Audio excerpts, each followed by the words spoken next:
ප්‍රශංසා වේවා. ප්‍රශංසා වේවා. ප්‍රශංසා වේවා. ප්‍රශංසා වේවා. ප්‍රශංසා වේවා. ප්‍රශංසා වේවා. වාඩි වෙන්න මගේ ප්‍රමාන්තෙනි. අපි මේ චතාරික ගමනේ දින 4 ඥානකාන්ති 18 වෙනි දවසට ඇතුළු වෙන්නේ. 18 වෙනි දවස ස්වාමීන් වහන්සේගේ වචනය අපි අයිති කරගෙන ඉදිරියට යනවා. ප්‍රශංසා වේවා.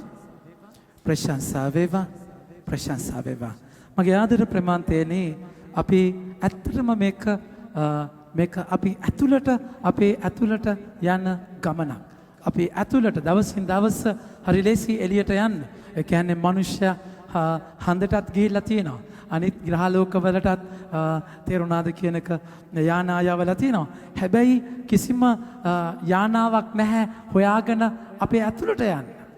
ඉතින් ඒක දේව වචනයත් එක්ක තමයි ඇත්තටම අපේ ඇතුළට අපිට යන්නට පුළුවන් වෙන්නේ. උන්වහන්සේගේ වචනය අපේ සිත විමසනවා ඉන ජර්නි එකක්. මගේ ආදර ප්‍රමාන්තයනේ මේක අත්‍යවශ්‍ය දෙයක් ඔබගේ මගේ ජීවිතය තුළ. ඔබගේ මගේ ජීවිතයේ අත්‍යවශ්‍ය දෙයක්. ඒ කියන්නේ එතනදී මොකද වෙන්නේ? අපිට මොකක්ද වෙන්නේ? අපි යන දිහාව හරිද? ඒ කියන්නේ චෙක් කර ගන්නවා කියන එක. ස්ටොක් ටේකින් එකක් ගන්නවා කියන එක. ඉතින් මේක අත්‍යවශ්‍ය දෙයක්. මේ පාලු කරයට ගිහිල්ලා අපේ ජීවිතය විමස ගන්නවා කියන එක මගේ ආදර ප්‍රේමවන්තයනි. ප්‍රශංසා වේවා. ප්‍රශංසා වේවා. ප්‍රශංසා වේවා. ප්‍රශංසා වේවා. මේ ආධ්‍යාත්මික ගමනත් එක්ක ස්වාමින් වහන්සේ එතනදී මේ සිත විමසද්දී දැන් දාවිත් දැන් අපි අන්ධ වෙනවා කියන එක මගේ ප්‍රමාන්තයනේ හිතා ගන්න බෑ. අපි ඒක ඔබට බ්ලයින්ඩ් ස්පොට් කියලා එකක් තියෙනවා ඇහි. බ්ලයින්ඩ් ස්පොට් කියලා. ඒක එක්ස්පෙරිමන්ට් එකකින් ඒක කරලා බලන්න පුළුවන්.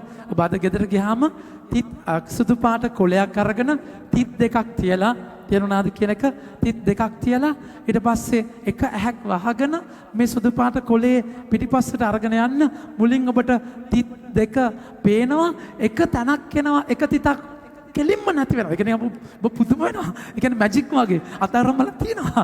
ඒ කියන්නේ එක තැනක් අද ප්ලීස් ගිහලා කරලා බලන්න නැද්ද? ඒ කියන්නේ බ්ලැන්ක් ෂීට් එකක් අරගෙන තිත් දෙකක් තියෙනවා කළු පාට එක්තරා දුරකින්. ඊට පස්සේ එක හැක් වහගෙන මෙහෙම අරගෙන යද්දී එක තැනක් එනවා එක තිතක් මෙහෙමම නැති වෙලා යනවා. මගේ ආදර ප්‍රේමවන්තයනි මේකට අපි කියනවා බ්ලයින්ඩ් ස්පොට් කියලා.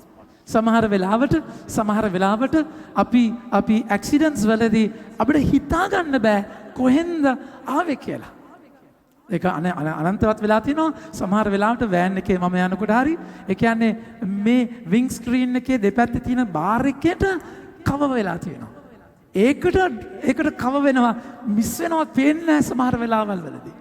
දැන් ලොකු කන්ටේනර් එකක් වගේ ගත්තාම මගේ ප්‍රමාන්තයනි ලොකු කන්ටේනර් එකක් ගත්තාම ඒකේ තැන් 8ක් ඉස්සරහා තැන් 8ක් පේන්නේ නැහැ ඒගොල්ලන්ට.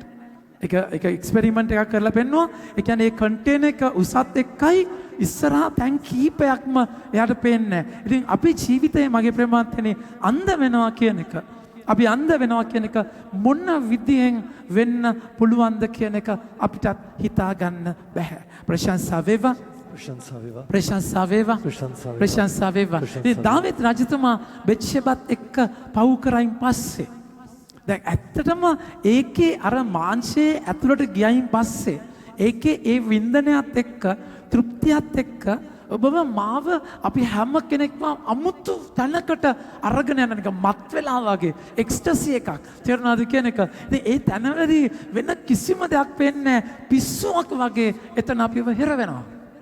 ඒ තැන්වලදී දැන් එතන කිසිම අවුලක් නැහැ නැද්ද? ඒ කියන්නේ මගේ ආදර ප්‍රේමවන්තනි දැන් දාවිත් බෙත්ෂෙබා එක පව් කරයින් පස්සේ ඊට පස්සේ මගේ ආදර ප්‍රේමවන්තනි ප්‍රෙග්නන්ට් කියලා නේද? ප්‍රෙග්නන්ට් කියලා මෙසේජ් එක ආවයින් පස්සේ දාවිත් අවුල් වෙලා උරියාව මරනවා. ඒ කියන්නේ උරියාව ගෙදර යවලා කව කරගන්න බලනවා. ඊට පස්සේ උරියාව මරනවා. ඊට පස්සේ මරලා ඊට පස්සේ වැළපීමේ කාලෙන් පස්සේ බෙත්ෂෙබාව ගෙදර ගෙන්න ගන්නවා. තේරුණාද කියන එක? මේ ඔක්කොම හරි ඊට පස්සේ මැරි කරලා හොඳට ඉන්නවා. බබා හරි ඉන්නවා. බඩේ ඉන්නවා. ඉතින් කිසි අවුලක් නැහැ. මගේ ආදර ප්‍රේමවන්තනි හැබැයි දෙවියන් වහන්සේ ඒ දාවිත් කළ පාපය ගැන අසතුටු වුණා කියලා වචනය පැහැදිලිවම 2 සාමුවෙල් පොතේ පැහැදිලිවම 11 වෙනි පරිච්ඡේදයේ උන්වහන්සේ කතා කරන වචනේ බලන්න. 11 වෙනි පරිච්ඡේදයේ 27 වෙනි වගන්තිය 27 වෙනි වගන්තිය දෙවනි කොටස කියනවා එහෙත් දාවිද් කළ ක්‍රියාව ගැන කියන්න. එහෙත් දාවිද් කළ ක්‍රියාව සමිදානන් වහන්සේ ඉතා අප්‍රසන්න වූසේක. ඉතා අප්‍රසන්න වූසේක. දෙවියන් වහන්සේ එච්චර අප්‍රසන්නයි දාවිද් it's okay. තේරුණාද කියන එක? මගේ ආදර විමන්තනේ දැන් මේක තමයි අපි බය වෙන්න ඕන තැන. ඒ කියන්නේ සමහරලාට උන්වහන්සේට එන්න අප්‍රසන්න වැඩක් කරලා අපිට කිසි ගාණක් නැතුව අපිට හැම දෙයක්ම ඕකේ වගේ අපි හැසිරෙන්න පුළුවන්. දැන් එතන තමයි නාතාන් ඇවිල්ලා උපමාවක් කියන්නේ. උපමාව කියද්දි තමයි උපමාවක් කියන්නේ මුකුත් කියන්නේ එක්කෙනෙක්ට හිටියා බැටළුවෝ ගොඩාක්, තව කෙනෙක්ට හිටියා බැටළුවෝ එක බැටළුවෙක්. තේරුණාද කියන එක? අර යාළුවා බැටළුවෝ ගොඩාක් ඉන්න යාළුවා මොකද කරන්නේ? අර එක බැටළුවාව යාළුවෙක් ආවා මෙයාගේ ගෙදර. අර එක බැටළුව තියෙන මිනිස්සගේ බැටළුව අරගෙන මරලා එයාට කන්න දෙනවා. දැන් කොච්චරද කියනම් දාවිද තේරෙන්නේ මේ දිව්‍යමය හින්ට් එක තේරෙන්නේ නැහැ. තේරෙනවද කියන එක? ස්පිරිචුවල් හින්ට් එකක් ගන්නනේ නැද්ද? ස්පිරිචුවල් හින්ට් උත් තියෙනවා. තේරෙන්නේ එහෙම කියද්දි ඒක තේරෙන්නේ නැහැ. කවුද මේ මරන්න ඕනේ අල්ලලා. කවුද කියද්දි නාතන් කියන ඔය මම එතනනේ තමයි ඒක උපමාව නාතන්ගේ උපමාවක් නෙමෙයිනේ දෙවියන් වහන්සේගේ උපමාව. මගේ ආදර ප්‍රේමන්තනේ එතනදී තමයි එයාට පොළු පාර වදිනවා වගේ රියලයිස් වෙන්නේ මම මේ මොකක්ද කරේ. මගේ ආදර ප්‍රේමන්තනේ අපේ ජීවිතේ එහෙම ඇස් ඇරෙන වෙලාවල් තියෙන්නට ඕනේ. ඒක වචනයත් එක්ක මගේ ජීවිතේ මම අන්ධ වෙච්ච තැන් ඕන තරම් තියෙනවා. කවදාවත් මම හිතලා තිබෙන්නේ නැහැ ඒක එතන වැරද්දක් කියලා. හැබැයි එක තැනකදී ඇස් ඇරුණාම ඔළුවේ අත ගහ ගන්න තැනද වැටෙනවා අපිව. ඒ කියන්නේ මොකක්ද මේ මමද කියලා හිතන තැන්. මගේ ආදර ප්‍රේමාන්තයනේ ස්වාමීන් වහන්සේගේ වචනයත් එක්ක ඔබ මම අවදි වෙන්නම වෙනවා. ඔබ මම පැහැදිලිවම ඒ වචනයත් එක්ක අවදි වෙන්නම වෙනවා. ඒ නිසා තමයි ඒ වචනය ඔබගේ සිත විමසන්නේ. ඔබ මම කොච්චර ඒ උන්වහන්සේ ඉස්සරහට යද්දී ඔබට මට කාට හරි පරිසිවර ස්වභාවයක් තියෙනවා නම් ස්වාමීනි අද නම් නියමට වැඩේ කරා. ආයි ටප්පා ඔන්න කියපු විදියට කරා. අද පර්ෆෙක්ට් දවස. ඔබම කියනවා නම් පැහැදිලි අවුලක් තියෙනවා. මගේ ආදර විමන්තනේ අපිට එහෙම කියන්න කොහෙත්ම අයිතියක් නැහැ. විදියකුත් නැහැ. ඒ කියන්නේ උන්වහන්සේ බලාපොරොත්තු වෙන තලයෙන් උන්වහන්සේ මට දීලා තියෙන විදියට මම කොහොමද දේවල් කරන්නේ? හැම තිස්සෙම එතන අඩුව උන්වහන්සේගේ කරුණාව නිසා ඉරක්කම් උන්වහන්සේගේ කරුණාව නිසාමයි ඔබ මම ජීවත් වෙන්නේ. ඒ කරුණාව නැත්තම් මම කොහෙද යන්නේ? මගේ ආදර ප්‍රේමන්තයනේ එතනදී mercy of God mercy කියන්නේ අනිත් අර mercy නෙමෙයි හොඳේ. ඒක මිනිස්සෙක් ආඥා කරනවලු. දැන් එයා යාළු වෙලා හිටියේ ග්‍රේස් එක්ක. තේරුණාද කියන එක? දැන් එයා දැන් යාළු වෙලා හිටියේ mercyත් එක්ක අලුතෙන් යාළු වුණේ ග්‍රේස් එක්ක. දැන් mercy මලවදේ වුණා. ඊට පස්සේ Lord have mercy and give me grace කියලා. තේරුණාද කියන එක? ඒ grace උත් නෙමෙයි මේ mercy නෙමෙයි මේ කියන්නේ. කරුණාව.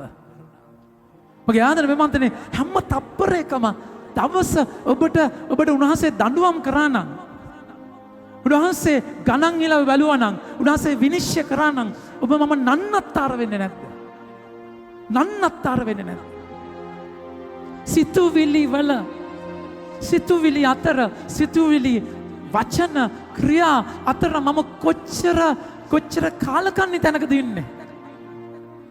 ඔබට පේන්නේ ඔබ කරපු දේ නම් අම්මා මෙච්චර කරා well done very good එහෙමනම් මගේ ආදර ප්‍රේමන්තයනේ ඔබගේ අන්ධකම ඔබට හිතා ගන්නත් බෑ. ඒක අද අපි කියවන්නේ පළවෙනි කියවීමේ උන්වහන්සේගේ වචනය අපි අයිති කරගන්න එකයි. මගේ ආදරේ මාන්තියනි අද පළවෙනි කිවෙමි ස්වාමින් වහන්සේ ඔබව මාව අවදි කරන තැනට අපි අයිති කරගමු. ප්‍රශංසා වේවා. ප්‍රශංසා වේවා. ප්‍රශංසා වේවා. ප්‍රශංසා වේවා. උන්වහන්සේ කතා කළා කියනවා බලන්න අසිරියා ගින්න මැද සිටගෙන අසරියා ගින්න මැද සිටගෙන අසිරියා ගින්න මැද මේ පිළිවෙලට යාඥා කළේ. ඒ කියන්නේ ඒ ගින්න ඇතුලේ තමයි රත් වෙන්නේ, රිදෙන්නේ. එතකොට තමයි ඇස් ඇරෙන්නේ. කිසිවක් දුන්නේ නැති වුණාම තමයි හරි සීකල්පනාවට එන්නේ. මොකද කියන්නේ? අහු මාගේ නාමය උදෙසා අපව සදහටම අත් නොහැල මැනව ඔබගේ ගිවිසුම ප්‍රතික්ෂේප නොකළ මැනව. නැසිටික මම අත්හරින්න එපා ස්වාමීනි. මර්සි කරුණාව ඉල්ලන්නේ. මගේ ආදරේ මාන්තේනි ගොඩාක් වෙලාවට යකා නපුරා ඔබගේ අයිතිවාසිකම් පෙන්වන්නේ. ඔබ අයිතිවාසිකම් ඔබ කළ යුතු දේවල් පෙන්වන්නේ. ඒ අයිතිවාසිකම් ඔබට ලැබිය යුතු දේවල් පෙන්වන්නේ. ඒ නිසා මගේ අම්මා මට මෙහෙම කරන්නට ඕනේ. මගේ තාත්තා මට මෙහෙම කරන්නට ඕනේ. එහෙමයි අපි දකින්නේ හැමතිස්සෙම පේන්නේ එයාලා මට කරන්න ඕන දේ. මගෙන් වෙන්න ඕන දේ අපිට පේන්නේ. එහෙම ගත්තාම මගේ ආදරේ මාතනි මගෙන් වෙන්න කොච්චර දේවල් තියෙනවද? කොච්චර දේවල් තියෙනවද? ඒකයි ඒක මහා කරුණාවකයි අපි නිරන්තරයෙන්ම ජීවත් වෙන්නේ. ඒකයි කියන්නේ අසිරියා ගින්න මැදේ නම් කියන ස්වාමීනි මාව සදාටම අත්හරින්න එපා. ඔබ මාසේ අත්හැරියොත් මම ඉවරයි. මගේ ආදර ප්‍රේමන්තයනි ඒ මහා කරුණාවන්ත දහබර ස්වාමින් වහන්සේත් එක්කයි මේ ඇතුළාන්ත ගමනට අපි යන්නේ. විනිශ්චයක් එක්ක නෙමෙයි. උන්වහන්සේ විනිශ්චය කරන දවසක් එනවා. අනිවාර්යෙන්ම එනවා. හැමදාම මේ විදිහටම ඉන්න බෑ. උන්වහන්සේගේ දෙවනි පැමිණීමක් තියෙනවා. මතක තියාගන්න. ඒක මේ කවුරුත් දන්නේ නැහැ. ඒ එන වෙලාව අපි දන්නේ නැහැ. ලෝක අවසානයේ උන්වහන්සේ එන්නේ විනිශ්චයකාරයෙක් විදියට. එදා දවසේ එළුවන් බැටළුවන් වෙන් කරනවා වගේ වෙන් කරනවා. එදා දවසේ මගේ ප්‍රේමවන්තනේ ඔබට සමාවක් නැහැ. ඔබ කළ දේ ඔබට විනිශ්චය වෙනවා. ඒ නිසා දැන් කරන්න තියෙන දේ දැන් කළ යුතුමයි. ඒ මනස්ථාපනය තුල දැන් කටයුතු කළ යුතුමයි. ඒක අද කරන්න තියෙන දේ අද කර යුතුමයි. වෙන විදියක් නැහැ. postponement අතිශයින් භයානක දෙයක්. කල් දැමීම අපායේ මොකද වෙන්නේ? අපායේ කම්පිටිෂන් එකක් තිබුණා. ඒ කියන්නේ හොඳම මාකටිං මැනේජර් තෝරන කම්පිටිෂන් එක මාකටිං ටැලන්ට්ස්. ඒ කියන්නේ පවුකාරකම් මාකටිං ටැලන්ට්ස් කොහොමද මේවා කරන්න කියලා එක එක්කෙනා පොලිමට ඇවිල්ලා එක එක්කෙනා එක්කෙනෙක් කාමය අරගෙන ආව ටැලන්ට් එකක් විදියට මිනිස්සයා වට්ටන්න. ඔක very good. හැබැයි හැමෝම දන්නවා ඔක. ඊට පස්සේ ඊර්ෂ්‍යාව එක ටැලන්ට් අරගෙන එනවා. දැන් පෙන්නන්න එක්කෙනෙක් මාස්ටර් මයින්ඩ් යකෙක් තේරුණාද කියන එක. ඉතින් මොකද වෙන්නේ? ඉතින් එයා අරගෙන ආවා එක ක්‍රමවේදයක්. හැමෝම බැලුවා මොකක්ද වෙනස් එකක්. ඒ ටැක්ටික් එකේ තිබුණේ postponement කියලා. postponement. හරි අනිවාර්යෙන්. යාඥා කරන්න අනිවාර්යෙන්. දැන් නෙමෙයි. තව අර පිඟන් ටික හොදලම යාඥා කරා. යාඥා කරනවා පිඟන් ටික හොදනවා. පිඟන් ටික හොදද්දී සීනි බෝතලේ හැරෙනවා. සීනි බෝතලේ අස් කරනවා. කියනවා සීනි බෝතලේ අස් කරද්දී අයියෝ කැබිනට් එක සමාන කුස්සියේ කැබිනට් නෑනේ. තේරෙනවද කියන එක පැන්ට්‍රි එක ඇතුලේ තාමවත් කැරපොත්තෝ ඊළාසේ තේරෙනවද කියන එක සිද්ධි මගේ ප්‍රමාන්තනේ කරන්න තියෙන දේ කල්නාලා ඔබ එක තැනක් යනවා කරන්න නැති postponement. මගේ ආදර ප්‍රේමන්තනේ ඒ වෙලාව අපි කියන කයිරොස් ස්වාමීන් වහන්සේ ඔබට මට දෙන වෙලාව ඒ වෙලාවේ කළ යුතු දේ කරන්න. ඒ නිසා ප්‍රමුඛතා ලයිස්තුව එකයි දේවස්ථානය පිරිසිදු කරන අත්දැකීම අපි ඉරිදා දැක්කේ මුල් ප්‍රථම සහ ප්‍රධාන තැන ජේසුට දෙන එක හැම දෙයකටම කලින් කරන්න. ඒක අත්‍යවශ්‍ය දෙයක්. එතනදී ඒ පෝස්ට්පෝන් කල් නන්නේ මම ජීවිතේකයි උන්වහන්සේ ජොසෙෆ් වස්පියතුමා කියන්නේ අපි ජීවිත කාලයේ නොකරපු දේ මරණ මොහොතේදී කරන්න බෑ. මගේ ආදරේ මන්තනේ ඒ අත්දැකීමත් එක්ක උන්වහන්සේගේ අභිමෝට අපි යනවා. වචන ගන්න ප්‍රශංසා වේවා. ප්‍රශංසා වේවා. ප්‍රශංසා වේවා. කියවගෙන යන්න. ඔබගේ මිත්‍රයා වන ආබ්‍රහම් නිසාද ඔබගේ සේවකයා වන ඊසාක් නිසාද ඔබගේ ශුද්ධ ජනයා වන ඊශ්‍රායෙල් වරුන් නිසාද ඔබගේ කරුණාව අප වෙතින් ඉවත් නොකළ මැනව. අහසේ තාරකාමෙන්ද මුහුදු වෙරළේ වැලිමෙන් ඇතමෙන්ද ගණන් නොකළ හැකි පෙළපතක් පෙරකී අයට දීමට ඔබ පොරොන්දු වූසේක. මගේ ආදරේ මාත්‍රි වචන කියවගෙන යමු. සම්මිදුන්නේ අපගේ පව් නිසා කියන්න. සමිඳුනි අපගේ පව් නිසා දැන් අපි සියලු ජාතීන් අතර දැන් අපේ සියලු ජාතීන් අතර අල්ප ජාතිය වී සිටිමු. ඊට අල්ප ජාතිය වී සිටිමු. ලොව පුරා අපි හෙලා දකින්නු ලැබ සිටිමු. ලොව පුරා අපි හෙලා දකිනු ලැබ සිටිමු. මගේ ආදරේ විමන්තනේ ඒ කනෙක්ෂන් එකෙන් කැඩුණොනම ඒ කනෙක්ෂන් එකෙන් නැති වුණාම ඔබගේ ජීවිතය නන්නත්තර වෙනවා. කිසිවක් දෙන්නේ නැතිකොට ඒ චරා පිලී ගඳ දැනෙද්දී ඔබට අවදි වෙන්නට ඕනේ. මේ මම උන්වහන්සේගෙන් ඈතට ගිය නිසා කියන එක.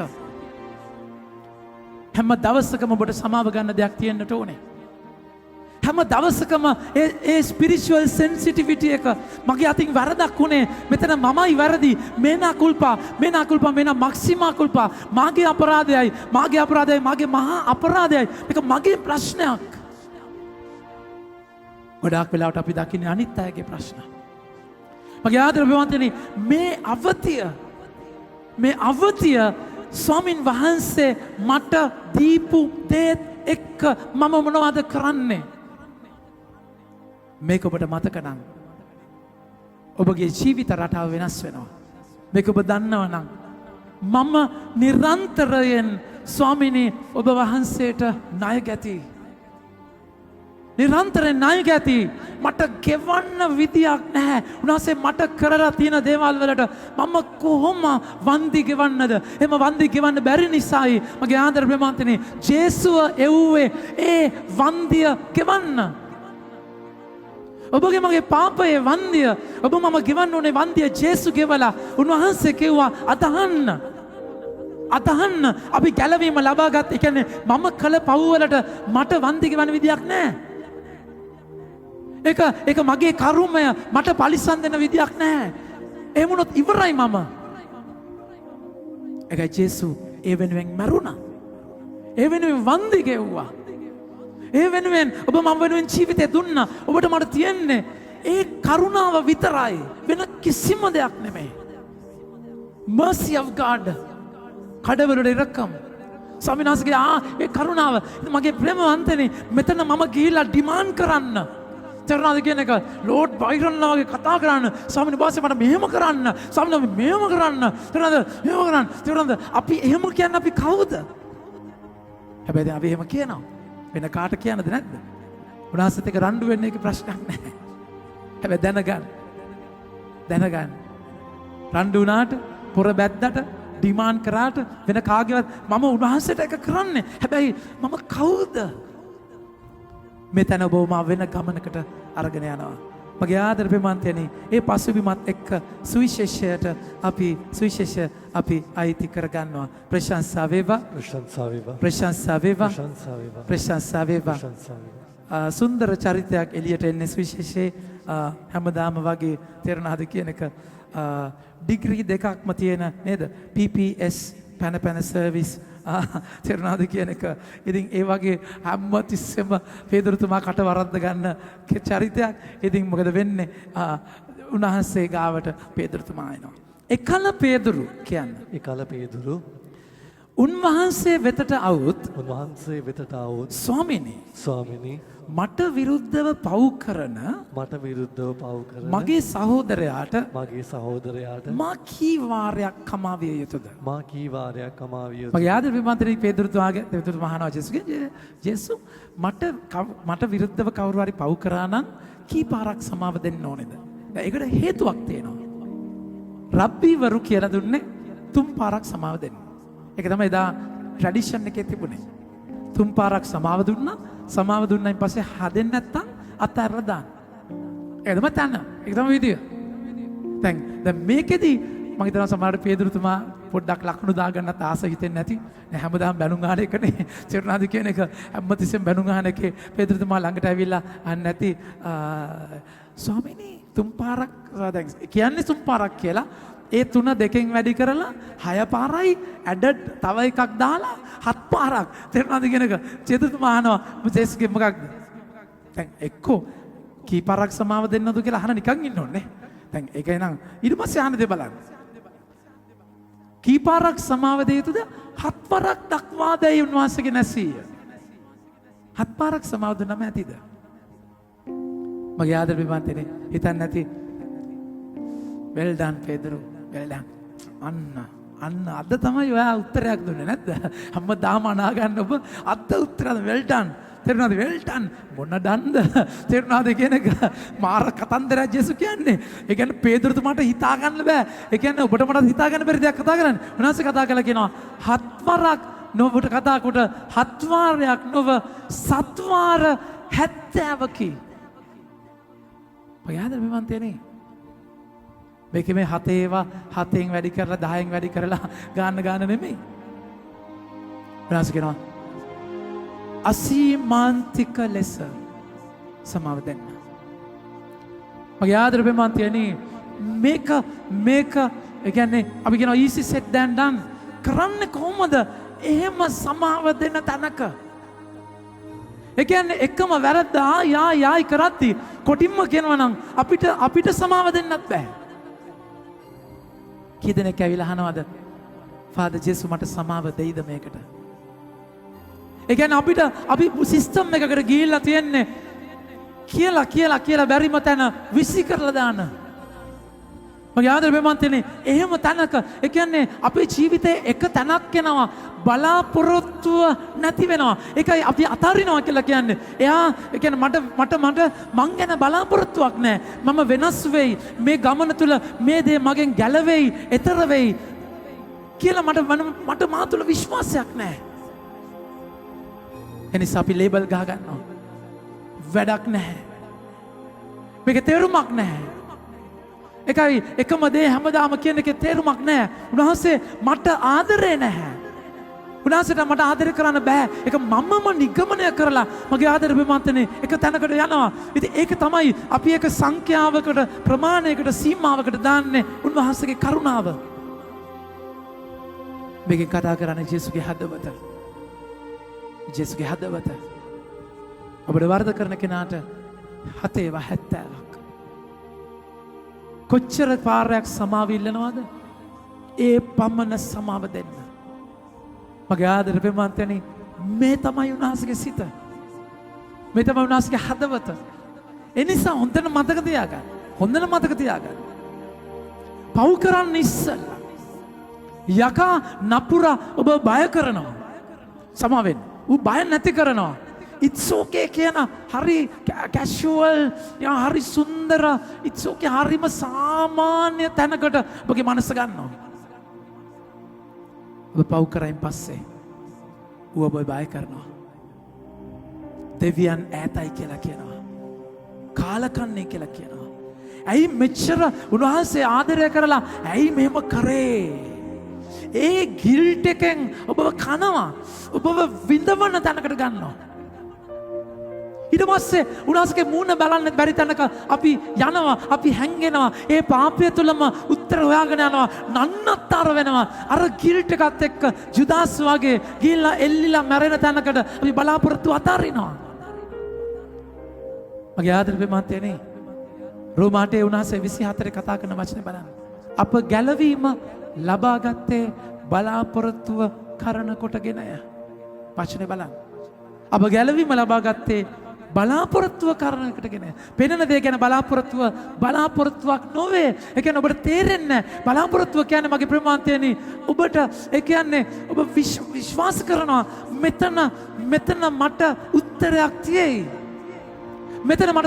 තියෙයි. උන්වහන්සේ මට මොනවා හරි කරයි. මගේ ආදර ප්‍රේමාන්තයනි පදවි පූජකයන් අපි ඇවිල්ලා පදවි පූජකයන් මිෂනා ඉස්සර OMI ස්වාමීලා තමයි මිසම් බාර විටියේ අපි කියන ඩයිසිෂන් ප්‍රීස් කියලා පදවි පූජකයන්ගේ නාම සාන්තුවරයා ජෝන් මේරි වියානි කියන පියතුමා. අති සුන්දර චරිතයක්. එයාට එච්චර ඉගෙන ගන්න බෑ. ඒ නිසා තමයි ආස් කියන තැනට යාව දාලා ආස් කියන දැන් දාලා රදගුරුතුමන්ලා වෙන කවුරුත් යන්න අකමැති නොසන්ඩාලයෝ ඉන්න තැනක් ආස් කියන තැනට දාලා යාව තියනවා මොනවා අන්තිමට මොනවා කරගන්න ඕන් දෙයක් කරගන්න කියලා. ඉතින් රදගුරුතුමා බලන්න එනකොට මගේ ප්‍රමාන්තනේ මුළු ආස්ම වෙනස්. මුළු සම්පූර්ණ කන පිට පෙරෙල්ලලා ජොන් මේරි ව්‍යානි ගාවට අහනවා John what did you do what happened මොකද්ද කරේ කියලා කියද්දී ජොන් මේරි ව්‍යානි පියතුමා කියනවා සැම්සන් my lord සැම්සන් බූරු හක්කක් අරගෙන 5000කට ගැහුවා නම් මං වගේ සම්පූර්ණ බූරුවෙක්ගෙන් මොන වගේ දෙයක් කරගන්න බැරිද කියලා තේරුණාද කියන එක එහෙම චරිතයක්. ඉතින් එයා හරි සුන්දර චරිතයක්. එයාව කවුරු හරි හම්බ වෙන්න ආව නම් කෙලින්ම යනවා පල්ලියට. ගිහිල්ලා බොස්ව හම්බෙලා එන්න මාව හම්බෙන්න ඉස්සෙල්ලා. කෙලින්ම පල්ලියේ සප්‍රසාද මහත්තයා ගාවට ගිහිල්ලා තමයි යාව හම්බ වෙන්න ඕනේ. ඉතින් එක අම්මා කෙනෙක් දුවගෙන එනවා, වයිෆ් කෙනෙක් දුවගෙන ඇවිල්ලා අඬාගෙන එයාගේ කකුල් දෙක ගාව වැටලා කියනවා අනේ පියතුමනි මගේ ස්වාමි පුරුෂයා සියදී විහානි කරගත්තා කියලා. ඒ කියන්නේ පාලමෙන් පැනලා ගඟට පැනලා සියදී විහානි කරගත්තා කියලා කියද්දී එයා කියනවා දැන් ඒ කාලේ විශ්වාසය මොකක්ද? සියදී විහානි කරගත්තොත් සමාවක් නැහැ. එයාලට කනත් දෙන්නේ නැහැ. එයාලව සම්පූර්ණ ස්වභාවයෙන් අයින් කරනවා. මොකද ඒක බරපතල පාපයක්. අද ඒක එහෙම තැනක නෙමෙයි කියන්නේ. මනෝවිද්‍යාඥයෝ ඔප්පු කරලා තිනවා සියදි විහානි කරගන්න තැනට එද්දි එයාට හරි කොන්ෂන්ස් ලෙවල් එකක් නැති නිසා දැන් අපි ඒක එහෙම කරන්නේ නැහැ. ඒකෙන් කියන්නේ ඔබට සියදි විහානි කරගන්න කියලා. තේරුණාද කියන එක? එහෙම නෙමෙයි කියන්නේ. එතනදී එහෙම තැනක ජජ්මන්ට් එකක් අද නැහැ. එයා කෑ ගහලා අඬන කියනවා will my husband be saved මගේ ස්වාමි පුරුෂයා ගැලවෙයිද කියලා අඬන අහද්දී ජොන් මේරි ව්‍යානි පියතුමා කියනවා there is always gap between bridge and the waters. ඒ කියන්නේ පාලමෙන් වැටෙන තැන ඉඳන් වතුරට ගැප් එකක් තියෙනවා. ඒ ගැප් එකේ ස්වාමීන් වහන්සේට දෙයක් කරන්න පුළුවන්. ස්වාමීන් වහන්සේට ඒ වැනි බලාපොරොත්තුවක් ඒ වැටෙන මොහොතේ උන්වහන්සේ මොනවා හරි කරන්න පුළුවන්. ඒ නිසා වගේ බලාපොරොත්තු අතහැර ගන්න එපා. එයාගේ ආත්මය විනාශ වුණා කියලා හිතන්නට එපා කියලා යවනවා. මගේ ආදර බෙමන්තනේ අපි හැමතිස්සෙම ඒ දෙවියන් වහන්සේගේ හදවත ඇතුළට ගියාම එතන තියෙන්නේ ඔබ ගැන බලාපොරොත්තුවක් තියෙන තාත්තා කෙනෙක්. ඒ පුතා තාත්තව දාලා ගියයින් පස්සේ මගේ ආදර බෙමන්තනේ අයියා ජජ් කරා. එයා පරස්ත්‍රීන් සමග මෙහෙම හිටියා. නාස්ති කරා. තාත්තා දැනගෙන හිටියා. ආදරය විශ්වාස කරලා තාත්තා මොකද කරේ? තාත්තා හැම දෙයක්ම මෙතන ලෑස්ති කරේ. පුතා එතන පාපයේ හිණිපෙත්තට පාපයේ අසික්කිතකමට ඇතුළට යන්න තාත්තා මෙතන සූදානම්ම හිටියා. හැමදාම බැලුවා පුතා එනවාද කියලා. මගේ ආදර බෙමන්තනේ එවැනි හදවතක් උන්වහන්සේට තියෙනවා. ඒ දේව තාත්තගේ හදවතයි ජේසුගේ එළියට එන්නේ. පේදුරුතුමාව අවදි කරන්න එකයි 70 වාරයක් සමාව දෙන්න. මගේ ආදර බෙමන්තනේ මේකේ මහා ගැඹුරු සම්බන්ධතාවයක් තියෙනවා. මේක උපති 4:24. උපති 4:24 මේ 77 වරක් කියන එක ඒක ඒ විදිහටම පරිගන්න අර්ථයෙන් තියෙනවා. ඒ ජේස් පුරාණ ගිවිසුමේ භාෂා ශෛලියත් එක්ක උපති 4:24 කායින්ට පහර දෙන්නේ කවරෙක්ද? දැන් කායින් ආබේල්ව මරලා කායින්ට දෙවනවාසේ දඬුවමක් කරනවා. ඒ දඬුවම අතරේ ස්වාමීන් වහන්සේ කතා කළා කියන දෙයක්. ඔහුගෙන් පල්ලි ගැනීම 7 වරක් වේවි මට පහර දෙන්නේ කවරෙක්ද? ඔහුගෙන් පලි ගැනීම 77 වරක් වේවි පැවසීය. මේ 70 මගේ ප්‍රමාන්තයනේ ඒක පුරාණයේ ස්වාමීන් වහන්සේ පාවිච්චි කරපු විදියක්. හැබැයි දඬුවමට. හැබැයි ජේසුත් එක්ක කතා කරන්නේ ඒක මහා දයාබර සමාවකට. මගේ ආදර බෙමන්තනේ උන්වහන්සේ එච්චර සමාව දෙනවා කියන එක උන්වහන්සේ පෙන්වන උපමාව අද අපි අයිති කර ගන්නවා. ප්‍රශංසා වේවා. ප්‍රශංසා වේවා. ප්‍රශංසා වේවා. ප්‍රශංසා වේවා. ප්‍රශංසා වේවා. වචන ගන්න. මන්ද ස්වර්ග රාජ්‍යය මෙවැන්නකට උපමා කළ හැකිය කියගෙන.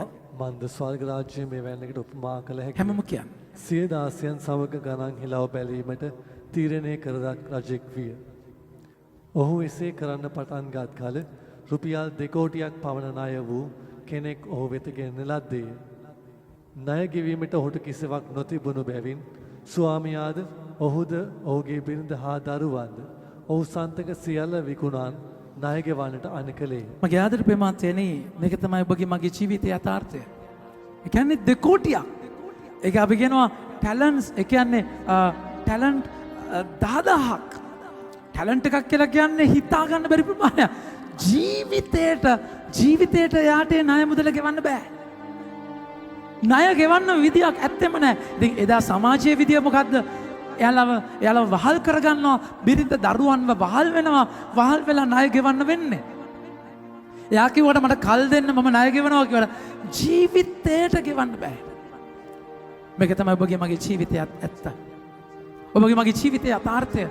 උන්වහන්සේට මම වග කියන්න ගත්තොත් උන්වහන්සේ මට දීලා තියෙන දේවල් එක්ක මම අන්ධ නිසා මට පේන්නේ නැහැ. මම හැමතිස්සෙම බලන්නේ මම ලැබිය යුතු දේ මම වග කිව්වොත් මගේ ආදර ප්‍රේමාන්තයනේ.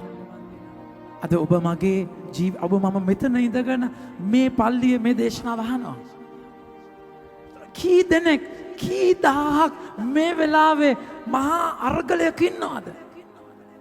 මගේ ආදර විමන්තනේ ඔබ මගේ ජීවිතයේ ඔබ මම මේ විදියෙන් අර ජීවත් වෙනවා. එතන කොච්චර අරගල කරන තව කී දෙනෙක් ඉන්නවද? වැඩියෙන් දීපු කෙනාගෙන් වැඩියෙන් බලාපොරොත්තු වෙන්නේ. එනිසා කවදාවත් සසඳන්නට යන්න එපා කිසි කෙනෙක් එක්ක ඔබගේ ජීවිතය. හැමතිස්සෙම දකින්න මම සමාව ලැබපු කෙනෙක්. මම දන්න පියතුමෙක් ඉන්නවා. මම දන්නවා කියන්නේ මම දන්නේ කියන්නේ මම අඳුරන්නේ නැහැ. එයා ඉන්ටර්නෙට් එකේ Facebook එකේ එයාගේ ගොඩාක් ඉස්සර ගොඩාක් එයාගේ ප්‍රෝග්‍රෑම්ස් ගියා. හරි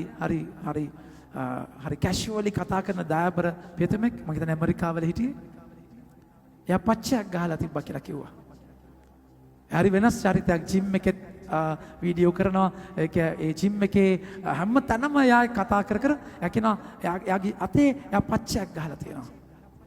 දැන් ස්වාමි කෙනෙක් පච්ච ගහලා කියද්දි මාත් බැලුවා කවුද අප්පා මොකද්ද පච්ච කියලා. තේරුණාද කියන එක? ඒ කියන්නේ දැන් බලද්දී එයා කියනවා එයාගේ අතේ එයා පච්චයක් ගහගෙන තියෙනවා.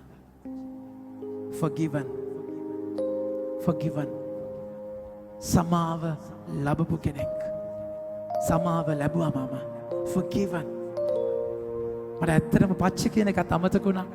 හරිම දයාබර වචනයක්. ඒ කියන්නේ හැමතිස්සෙම මම දන්නවා. ඒ කියන්නේ මම සමාව ලැබපු කෙනෙක්. ඒ රජ ඒ මිනිස්යාට ඒ සේවකයාට කෝටි 2ක්.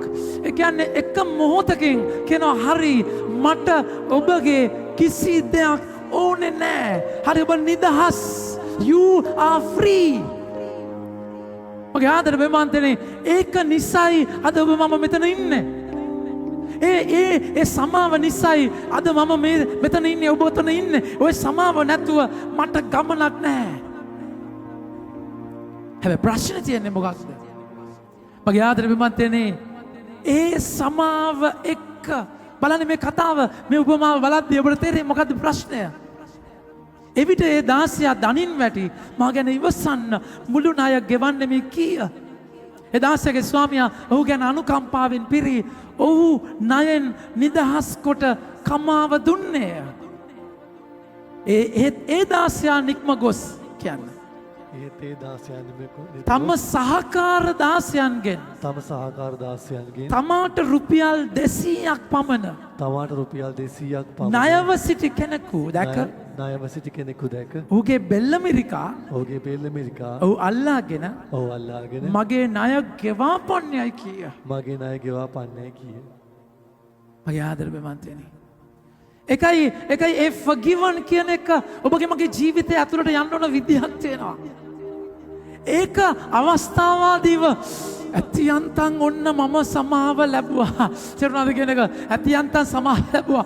අම්ම ඔන්න කොමිසම් කරගත්තා. දැන් නම් ඔක්කොම හරි කියන අවස්ථාවාදී කූට සම්බන්ධකමක් නෙමෙයි. ඒ කියන්නේ ඒ සමාව ලබනවා කියද්දී ඒ ආදරය දරන්න බැරි තැනක ඒ රිලේෂන්ෂිප් එකකට ඔබ යනවා. මගේ ආදර ප්‍රේමාන්තනි සක්‍රමේන්තුවක් ලැබුවා. ඔන්න දැන් මම සමාව ලැබුවා. එක රිලේෂන්ෂිප් එකක් නැතුව ඔබ හුදෙක් සම්ප්‍රදායක් එක්ක ට්‍රැඩිෂන් එකක් එක්ක ඔන්න හරි මම දැන් මේ පාපයට මේ වන්දිය මේ දානේ දුන්නා. මේ විදියට මම හිටියා. එක්වරු හිටියා. මම මෙහෙම කරා. සම්බන්ධතාවයක් නැහැ ස්වාමියාත් එක්ක. රිලේෂන්ෂිප් එකක් නැහැ මොනවා කරත්. මගේ ආදර ප්‍රේමන්තයනේ ඔබට ඔබ හිතන්න වාහනයක ඔබ යන වාහනේ ඔබ යන අම්මවයි දරුවායි හැප්පෙනවා. ඒතර අම්මව දරුවා ඔබ අතින් මියදෙනවා. ඒතර ඔබ අතින් මැරෙනවා. ඒතර ඒ අම්මා හරි නඩු යනවා, වන්දි ගෙවනවා, ඔක්කොම හරි. හැබැයි ඒ අම්මා සමාව දුන්නේ නැත්තම් ඔබ කොච්චර වන්දි කිව්වත් වැඩක් නැහැ. ඒ අම්මා ඔබට සමාව දෙන්න ඕනේ. මගේ ආදර ප්‍රේමන්තයනේ ස්වාමින් වහන්සේ ඔබට සමාව දුන්නේ නැත්තම් ඔබ ඔය කරන වත්පිළිවෙත් වල ඒ කියන්නේ පාපොච්චාරණය හරි ආදරයක් නැහැ. ට්‍රැඩිෂන් එකක සිස්ටම් එකකට පාපොච්චාරණය කරනවා. ඒක සමහර වෙලාවට අපි කියනවා scrupulous conscience. ඒ කියන්නේ ඒක ඇවිල්ලා මානසික ප්‍රශ්නයක්. ඒ කියන්නේ මානසික ප්‍රශ්නයක් කියලා කියන්නේ හැමෝටම දැන් කොමිසම් කරනවා. ඒ කියන්නේ කිසිම ජීවිත වෙනසක් අර වචනේ අයිති කරගත්තේ නැහැ. ට්‍රැඩිෂනලි කොමිසම් කරනවා. කොමිසමේ බාල්දුවක් නෙමෙයි මම මේ කතා කරන්නේ. මම සතියට පාරක් කොමිසම් කරනවා. ඒක මගේ අත්දැකීම. හැබැයි ඒකේ අර හැතියන්තන් ඔන්න දැන් මං කොමිසම් කරා. ආපෝ ඇති ආයි පව් කරන්නේ ආයි කරනවා. ඇති කොමිසම් කරන්න පුළුවන් නේ. හැතියන්තන් ඔන්න මං දැන් කොමිසම් කරා. තේරුණාද? එහෙම එකක් නෙමෙයි. මගේ ආදර ප්‍රේමන්තනේ රිලේෂන්ෂිප් එකක් නැතුව අර මිනිස්සයා ඇවිල්ලා කෝටි දෙකක් මොන එච්චර සමාව ලැබුණා කියන ඒ ප්‍රීතිය එයාගේ ජීවිතේ නැහැ. හැතියන්තන් ගැලවුණා. තේරුණාද කියන එක? මෙන්න ස්වාමිනී වලලලා තිබ්බා. ඔන්න මම දුන්නා. හැතියන්තන් ඔන්න මම බේරුණා. තේරුණාද කියන එක? වැඩිමල් සහෝදරයා මම ඔබ වෙනුවෙන් වැඩ කරා. එක එළුපැටියෙක්වත් දුන්නේ නැහැ. තේරුණාද? ඒ කියන්නේ වැඩ කරපු එක එන්ජොයි කරලා නැහැ. තේරුණාද කියන එක? එතන තාත්තව විඳලා නැහැ. මගේ ආදර ප්‍රේමන්තයනේ ජීවිතේ ඒ රිලේෂන්ෂිප් එක ඒ සම්බන්ධතාවය ඒ දයාබරකම මම I'm forgiven මම සමාව ලබලා මම ඉන්නේ 100% ඒ කරුණාව තුල විතරමයි. මගේ ආදර ප්‍රේමන්තයනේ ඔබට ණය කෙනා එයා රුපියල් 200යි නැහැ. අතන කෝටි 2ක්. ඔබට මගේ ප්‍රමාන්තනේ ඔබ දෙවියන් වහන්සේට කරපු දේ. ඔබ දෙවියන් වහන්සේ ඉස්සරහා කරපු පාපය. ඒ දෙවියන් වහන්සේට වග කිය යුතු ප්‍රමාණයට ඒ පුද්ගලයා ඔබට වග කියන්න ඕනේ නැහැ. පුංචි ණයක් තියෙන්නේ. හරි ණයක්. එයා කරපු දේ වැරදි. හරි. ණය ගෙවන්න ඕනේ. ඔබට විරුද්ධව දෙයක් කරේ. හැබැයි නපුරා මොකද්ද කරන්නේ? අර මම මෙච්චර ආදරයක් අත්දැක්ක කියන එක නෙමෙයි. එයා මට කරන්න ඕනේ. තමුසේ මට මෙහෙම සලකනවා. මුසේ මට මෙහෙම සලකනවා. මෙහෙමද මට සලකන්නේ. අර අතන අත්දැකීමේ කිසිම විඳිල්ලක් නැහැ. මගේ ආදර ප්‍රේමන්තයනේ සමාවේ තේරුම. ඒ ආදරය කරන එකමයි. ඔබ කවුද කියලා දැනගන්න ඔබට පුළුවන් වෙන්න ඕනේ ආදරය කරන්න. ඔබ ඉස්සරහා ළඟම කෙනාගේ අඩුව දරන්න. ඒ අඩුවත් එක්ක ආදරය කරන්න. එයාව ලේබල් කරන්න ඕනේ නැහැ. එයාව හිරේ දාන්න ඕනේ නැහැ. ඔබට මතක නම් මම මෙහෙම තැනක ඉඳන් ජේසුස් මාව ගැලවුවා නම් ඒ පුත්කලයා ඒ කියන දේ මගේ ආදර ප්‍රේමන්තනේ මොකක්ද උන්වහන්සේට? ඒකයි මේ සමාව දෙමේ තේරුම. මතක තියාගන්න. වචනේ කතා කළා කියනවා. එවිට ඔහුගේ සහකාර සහදාසයා බිම වැටි මාගෙන නිවසන ණය ගෙවන්නේ මේ කන ලව් කරමින් කීය. ඒත් ඔහු නොයිවසා ණය ගෙවන තෙක් ඔහු හිරා ඩස්සි කළේය. ඔහුගේ සහකාර දාසයා සිදු දේ ගැන අතිශයින් ශෝක වී අවුත් සිදු සියල්ල තම ස්වාමියාට දැන්වූහ. එවිට ඔහුගේ ස්වාමියා ඔහු කැඳවා කතා කොට දුෂ්ට දාසය නුඹේ ඉල්ලීම නිසා මම මේ ණය සියල්ල නුඹට කමා කළෙමි. මා නුඹට අනුකම්පා කළාක් මෙන්ම නුඹත් නුඹේ සහකාර දාසයාට අනුකම්පා කළ යුතුව තිබුණා නොවේද යසීය. ඔහුගේ ස්වාමියා කෝපව ඔහු තමාට ගෙවිය යුතු සම්පූර්ණ ණය ගෙවන තෙක් ඔහු වදකයන්ට බාර දුන්නේය. ඔබ සමාව නොදෙන තැන ඔබට සමාවක් නැහැ. මගේ ආදර ප්‍රේමන්තයනි මතක තියාගන්න. ඔබ සමාව දුන්නේ නැත්නම් ඔබ කොමිසං ඔළුවෙන් හිටගෙන කරත් වැඩක් නැහැ. සමාව දෙනවා කියලා කියන්නේ මතක තියාගන්න අහක්. ඒ කියන්නේ මුණ ගැහෙන්නේ නැහැ. අහක් කරනවා. තේරුණාද? ඒ කියන්නේ යාව දැක්කම මම ගඟේ මාළු මුණ නැද? ඒ කියන්නේ එයා නැහැ කියලා මගේ ලිස්ට් එකෙන් ඩිලීට් කරලා එයාව ගැටෙන්නේ නැති තැනකට මම එයාව දානවා. සමාව දීලා. තේරුණාද? එහෙම එකක් නෙමෙයි. මගේ ආදරේ උන්වහන්සේ ඔබට සමාව දුන්නා වගේ. ඒ කෙනාගේ ජීවිතය, ඒ කෙනාගේ ජීවිතයට බලාපොරොත්තුව. ඒ කෙනාගේ ජීවිතයට ජේසු මට මාව සමාව දුන්නා නම් ඔබට එයාව නිදහස් කරන්න අවස්ථාවක් තියෙනවා. ඒක කරන්න බෑ. එයාගෙන් ඔබට විය යුතු දේ ගැන ඉලිප්පුණා නම්. මගේ ආදර ප්‍රේමවන්තයනි, ඒක ඉලිප්පෙන්න ඔබට ඒක කරන්න බෑ. හැබැයි ඔබ දන්නවා නම් උන්වහන්සේ මාව ගොඩනගපු විදිහ, ඒ බලාපොරොත්තුව මට යාට දෙන්න පුළුවන් නම්, මගේ ආදර ප්‍රේමවන්තයනි, එයාව නිදහස් කරන්න පුළුවන් නම්, ඒ නිදහස් කරන එකෙන් තමයි ඔබ මාගේ පාපවලට සමාව ලැබෙන්නේ. ඒකයි ස්වර්ගයේ වැඩ සිටින අපි කියන්නේ අපිට වැරදි කරන අයට අපි සමාව දෙනවාසේ ස්වාමිනේ අපිට සමාව දෙන්න.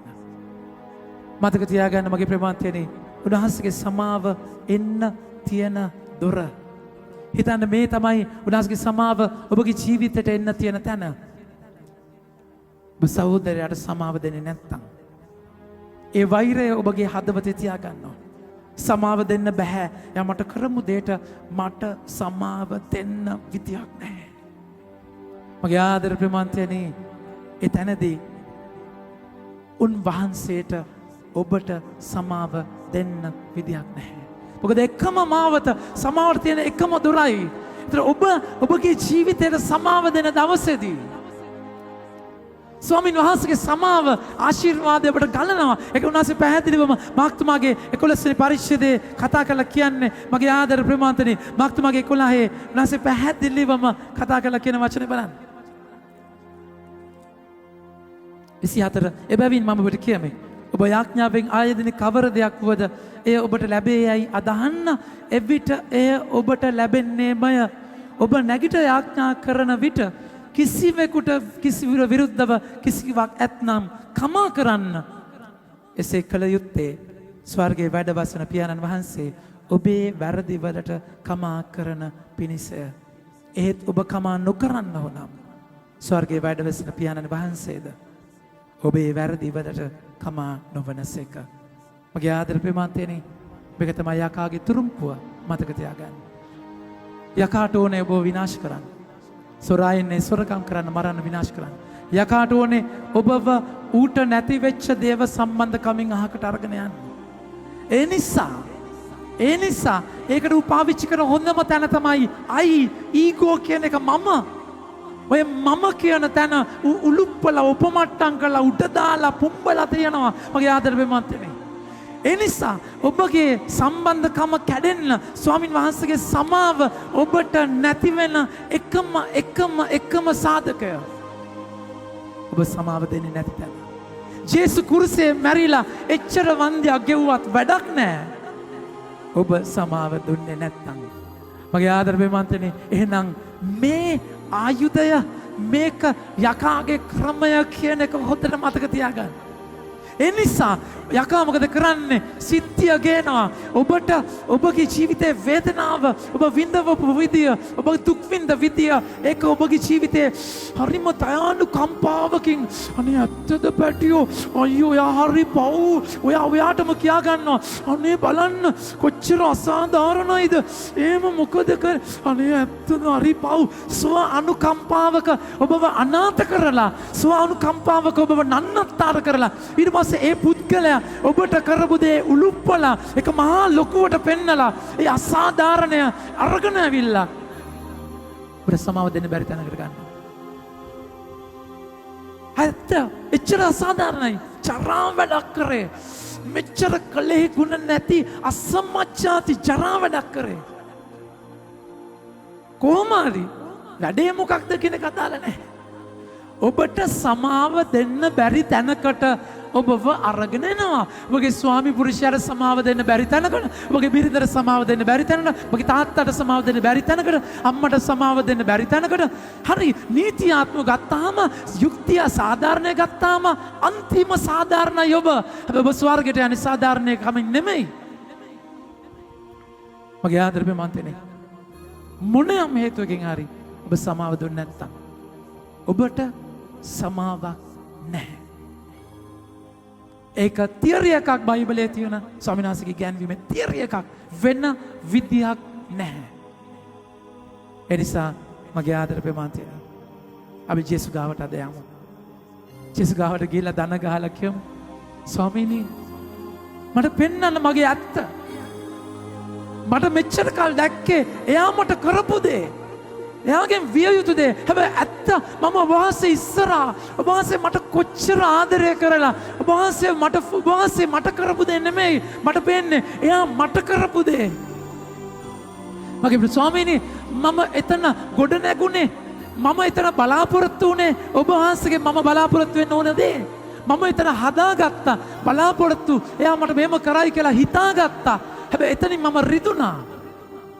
මම වහන්සේගේ තනයි එතනට දුන්නේ. හැබැයි මගේ ජේසුස් මම මෙච්චර කල් දැක්කේ එතනින් මට විය යුතු දේ. හැබැයි එක කිසිම කෙනෙක් ඔබ වහන්සේට ඕනේ නැහැ මට ආදරය කරන්න. කිසිම කෙනෙක් ඕනේ නැහැ වහන්සේට පුළුවන් කෙලින්ම මට ආදරය කරන්න. ඒ නිසා ඔබ වහන්සේගේ ආදරෙන් මාව පුරවන්න. ඔබ වහන්සේ මට කතා කරන්න. ඔබ වහන්සේට මෙච්චර කරලා ඔබ වහන්සේ මට ෆෝකස් කරන්න. ඒ පුද්ගලයාව නෙමෙයි. ඔබ වහන්සේ මට මෙහෙම සමාව දුන්නා නම් ජේසුස් ඒ සමාව විඳලා ඒ පුද්ගලයා මට කරපු තුවාලයට වඩා ඔබ වහන්සේගේ මට ආදරය විශාල නිසා ඒ තුවාලේ මන් දරාගෙන රිදෙනවා ස්වාමීනි. එපා වෙනවා, කේන්ති යනවා, හරි අමාරුයි. හැබැයි එතන ඔබ වහන්සේ සමාව දුන්නා වගේ සමාව දෙන්න ශක්තිය ඉල්ලන්න. ඒක ලෙසි දෙයක් නෙමෙයි මගේ ප්‍රමාන්තනේ. ඒකට ස්වර්ගික බලයක් ඕනේ. ඒකයි මල්ලුවනේ ජේසුස් අරගල කරලා ශුද්ධාත්ම බලයෙන් පිරුණේ. ඒකයි සීවන්තුමා ශුද්ධාත්ම බලයෙන් පිරෙද්දී ගල් පාර වදිද්දී ස්වර්ගය විවර වෙලා ජේසුස් දකුණු පැත්තේ දැක්කේ මොහුගේ වැරදි මොහුන් පිට තියන්න එපා කියලා සීවන්තුමා කිව්වේ. මගේ ආදර ප්‍රමාන්තයනේ අපිට පේන්නේ එක පුංචි තිතක් විතරයි. තේරුණාද කියන එක? මේ ජීවිතේ වෙච්ච මේ අඩුව විතරයි. මගේ ආදර ප්‍රමාන්තනේ උන්වහන්සේ සම්පූර්ණ චිත්‍රයක් අඳිනවා. එක ඉරිච්ච තැනක්, එක හීරිච්ච තැනක් විතරයි. උන්වහන්සේ ඒකත් පාවිච්චි කරලා මහා සුන්දර සැලැස්මක් දිගාරිනවා. විශ්වාස කරන්න. ඒ බිග පිච්චර් එක, ඒ සම්පූර්ණ පින්තූරේ බලද්දී මගේ ආදර ප්‍රමාන්තයනේ ඒ සම්පූර්ණ පින්තූරය ඇත්තටම බලද්දී ඔබට එහි රිද්දපු මිනිස්සයාට ස්තුති කරනවා. මගේ ආදර ප්‍රමාන්තයනේ අද මම මෙතනට එන්න ඉස්සෙල්ලා එක දුවෙක් මට කෝල් කරා මතුගම පල්ලියේ. මම හරිම ආදරේ දයාබර පවුලක්. මට හොඳට මතකයි ඒගොල්ලෝ බෞද්ධ. ඒගොල්ලෝ ආවේ පල්ලියට ඔය ඇතුලේ අගලවත්තෙන් ඇතුලේ කියන්නේ තන්නිකර ගැමි පිටිසර පැති. තේරුණාද? කවුරුත් පල්ලියන පැත්තක් නෙමෙයි. මට අද වගේ මතකයි මූණ කඩාගෙන වැටිලා අම්මා දරුවත් එක්ක පල්ලියේ ඉස්සරහා හිටියා. ෆාදර් කියන්නවත් තේරෙන්නේ නැහැ. එච්චරක්වත් පසුබිමක් නැහැ. කිව්වා පියාණනි මෙන්න මෙහෙමයි දරුවව අශුද්ධ ආත්මයක් භූත බලවේගයක් දවල් බලාගෙන ඉන්නේ නැද්දි හුරනවා කියලා. මං අත් දෙක බැලුවා මෙහෙම නියපොතු පාරවල් මෙහෙම තියෙනවා. මම කොයි වෙලාවද මේක වෙන්නේ? නිින්ද නෙමෙයි ෆාදර්, බලාගෙන ඉන්නේ නැති එක වෙනවා. ඒක කරන්නේ අල්ලපු ගෙදර අය. ඒකට කොවිලක් වගේ දාලා අශුද්ධ බලවේග මෙහෙට එනවා. අපිට මේකට උත්තරයක් නැහැ. ලක්ෂ ගණන් වියදම් කරලා උත්තරයක් නැහැ. අනේ පියාණනේ මොනවා හරි කරලා දෙන්න. ඊට පස්සේ මගේ ප්‍රමාන්තනේ මම එතනට ගියා. මම ගියේ තනියම නෙමෙයි. එහෙම සභාවෙපත් කරලා තියෙනවා අශුද්ධ බලවේගات එක කටයුතු කරන පියතුමන්. ඒ පියතුමාට මම කතා කරලා අපොයින්ට්මන්ට් එකක් දාලා මම පියතුමාව කොළඹ ඇවිල්ලා එක්කගෙන රාගම හිටියේ. එක්කගෙන එතනට ගියා. එක්කගෙන එතනට ගිහිල්ලා ඊට පස්සේ අපි දෙන්නම යාඥා කරලා බ්ලෙස් කරලා ඊට පස්සේ පියතුමා ඒ පියතුමා හරිම ලස්සනට එක යාඥාව මෙහෙवला ශුද්ධාත්මයන් ඇතුළේ යව නිදහස් කරලා එච්චරයි. අපි තේ එකක්වත් බිව්වේ නැහැ. අපි ආවා. මම පියතුමා බැස්සුවා මම පල්ලියට ආවා. මගේ ආදර ප්‍රේමන්තනේ. පහුවෙන්දා යලා පල්ලියට ආවා. පල්ලියට ඇවිල්ලා කිව්වා ෆාදර් අපිට පල්ලිය යන්න ඕනේ. පල්ලිය යන්න ඕනේ. අපිට ජේසු ඕනේ. එදා ඉඳන් පල්ලිය යන්න ගත්තා මගේ ප්‍රේමන්තනේ. පල්ලිය යනවා විතරක් නෙමෙයි. ඊට පස්සේ පැය ගණන් සප්‍රසාද වහන්සේ ඉස්සරහා ඉන්න ගත්තා. ගෙදර යාඥා කරන්න ගත්තා. තේරුණාද? ඒ කියන්නේ වෙනම අත්දැකීම බයිබලේ මාක් කරනවා ලියනවා. ඊට පස්සේ අවුරුද්දක් විතර ඒ අත්දැකීමේ ඉඳලා ඊටස්ක ෆාදර් අපිට බෞතිස්ම සාපන ලබන්න ඕනේ. ඔයාදර ප්‍රේමන්තලේ ඒගොල්ලෝ ජේසුව අදහගෙන බෞතිස්ම සාපන ලැබුවා. අපි වචනයක්වත් කියලා නෙමෙයි. බෞතිස්ම සාපන ලැබලා ඊට පස්සේ ගෙදර මගේ ආදර ප්‍රේමන්තනේ ලැබලා මහා අත්දැකීමක්. මම එන්න ඉස්සෙල්ලා ඒගොල්ලන් ගෙදර ගියා කෑමකට ගිහිල්ලා පවුලේ හැමෝම එක්කම ඉඳගෙන කතා කරද්දී කිව්වා ඔබ භූතයට ස්තුති කරන්න. භූතයට ස්තුති කරන්න හොඳ වෙලාවට. භූතය නිසා තමයි අද ඔයගොල්ලෝ ජේසුත් එක්ක ගමන ආවේ. ගේ එහා පැත්තේ තියෙනවා මං කිව්වා ඒගොල්ලන්ගේ දිහා බලලා යාඥා කරන්න, එයාලට ස්තුති කරන්න. එයාලා කරපු දේ නිසයි අද ජේසුව හම්බ වුණේ. මගේ ආදර ප්‍රේමන්තයනේ මම ග්‍රෑන්ඩ් පාස් ආවයින් පස්සේ එක දවසක් ගියා ඒගොල්ලන්ගේ ගෙදර ගියායින් පස්සේ ඉස්සරහා සාලේ ජේසුගේ සුරෝම තියලා සරසලා ලයිට් දාලා ඒ ගෙදර වර්බුම් නාලිකාව ප්ලේ වෙන්නේ ජේසුගේ ආදරයෙන් පිරිච්ච තැනක් වෙලා ඒ අල්ලපු ගෙදර අය කරපු දේ නිසා ඔබගේ ජීවිතයේ ස්මෝලර් පික්චර් ඒ වෙච්ච සිද්ධිය දිහා බැලුවොත් ඔබට පේන්නේ ඔබට වෙච්ච දේ මට මගේ මෙහෙම මට මෙහෙම වෙන්න මම කියන දේ විතරයි. හැබැයි බිග් පික්චර් එක සම්පූර්ණ පෙන්තුර දිගහරින්නේ. උන්වහන්සේ ඒ වෙච්ච දේ යහපතට පෙරලන මහා සුන්දර අත්දැකීමක්. ඒ නිසා ඔය ඔළුවේ තියෙන දේ අතරින්න. ස්වාමින් වහන්සේ මට කරපු දෙයට යන්න. ඒ තාත්තා කියන නිසා ඕන දෙයක් කරන්න. ඒ කෙනාව සමාව දීලා නිදහස් කරන්න. ඒ තුල මහා ප්‍රීතියක් ඔබට දැනෙයි. ඒ ප්‍රීතිය අත්දකින්න ස්වාමින් වහන්සේ අද ඔබට මට ආරාධනා කරනවා. ජීවමාන ජේසුව එක්ක ගමු අපි ඉදිරියට මගේ ආදර ප්‍රේමාන්තයනේ.